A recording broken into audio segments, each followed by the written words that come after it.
Bem, amigos, continuando o estudo da lição, hoje vamos passar para a lição número 2, a parte que fala sobre a queda. Vimos sobre a criação e agora vamos falar sobre a queda. Disse um escritor que, por ocasião da queda, os dons naturais do homem foram todos corrompidos e os dons sobrenaturais foram perdidos completamente. O verso áureo da semana está em Gênesis 3, verso 15, quando Deus disse para Adão e Eva: e porém inimizade entre ti e a mulher, entre a tua semente e a sua semente, este ferirá a cabeça e tu lhe ferirás o calcanhar. Obviamente, palavras de Deus para a serpente e obviamente para o diabo de forma indireta. Tá? Por isso que a queda se tornou assim um triângulo de pecaminosidade entre Adão e Eva e a serpente ou o diabo. Após a criação, o maravilhoso ambiente do Éden que eles desfrutavam foi completamente modificado. Eles desfrutavam de toda a presença de Deus, de Jesus Cristo, do Espírito Santo, da presença dos anjos. Eles tinham a mais perfeita liberdade, desfrutavam de tudo de bom, tudo de perfeito que Deus havia criado e Deus havia disponibilizado para eles. Havia uma simetria maravilhosa em tudo que era feito. Somente uma restrição foi mencionada na criação. É justamente a árvore do conhecimento do bem e do mal. Os dois seres criados não poderiam comer do fruto, porque senão haveria consequências danosas para eles e para toda a geração que viria depois disso. Um questionamento que existe é por que eles perderam as coisas de forma assim tão rápida. A explicação está em Gênesis 3, verso 6, quando diz assim: e vendo a mulher que a árvore era boa para assim comer e agradável aos olhos, tomou do fruto, comeu e deu também ao seu marido. De maneira que os dois que estavam em cima, no topo de uma vida perfeita, caíram no chão do pecado.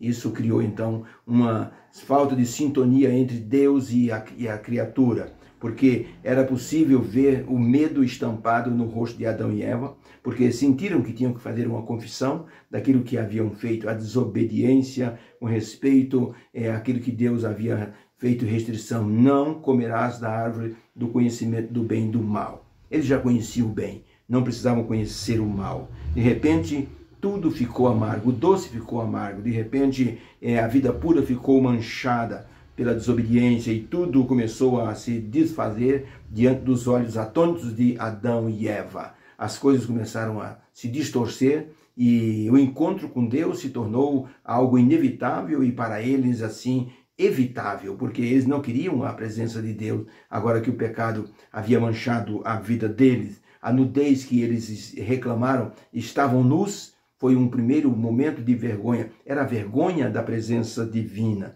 Por isso que quando Deus disse para a serpente, eu porei inimizade entre ti e a mulher, entre a tua semente e a sua semente, você vai ferir o calcanhar e vai te esmagar a cabeça. Essa era uma promessa de restauração que Adão e Eva precisavam para ontem, porque eles precisavam que tudo fosse apagado, que tudo começasse do zero.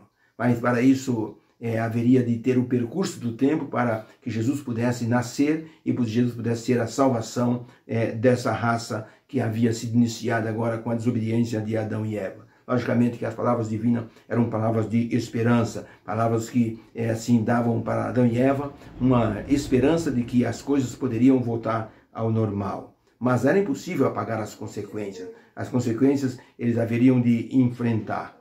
Ellen White, no livro História da Redenção, na página 50, diz assim: depois da queda de Adão e Eva, de um estado de perfeita felicidade para um estado de infelicidade e pecado, havia o perigo de os homens se tornarem desencorajados por causa da maldição que caíra sobre eles, sobre a raça humana. E a morte era a porção que esperava todos os seres humanos. Por isso, as instruções que Deus dera a Adão foram repetidas ao seu filho Sete, depois plenamente exemplificadas por Enoque, iluminando o caminho de trevas e escuridão, dando esperança ao homem de que, como por meio de Adão veio a morte, mediante Jesus o Salvador, haveria de existir de novo o dom da vida e da imortalidade.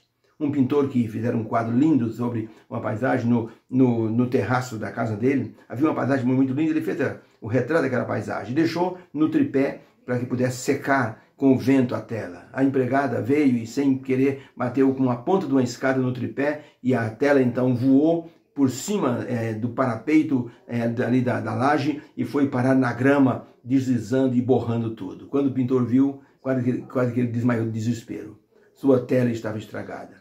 O que dizer de Deus, quando toda a simetria da criação diz que era tudo muito bom? O ser humano veio e estragou ali a beleza daquela tela, daquela paisagem que era a vida eterna que eles tinham.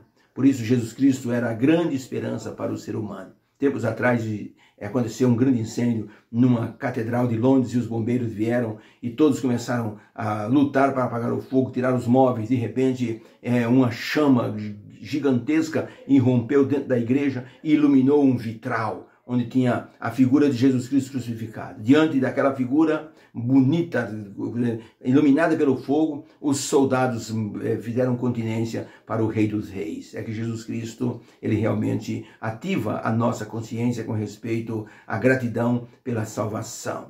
A lição dessa semana vai falar sobre a queda, mas vai falar também sobre a esperança da restauração. Vamos estudar isso aqui. Que Deus nos abençoe na compreensão do estudo dessa semana. Vamos então com a bênção de Deus. Fique com Deus e tenha um feliz sábado na presença do Senhor. Muito obrigado.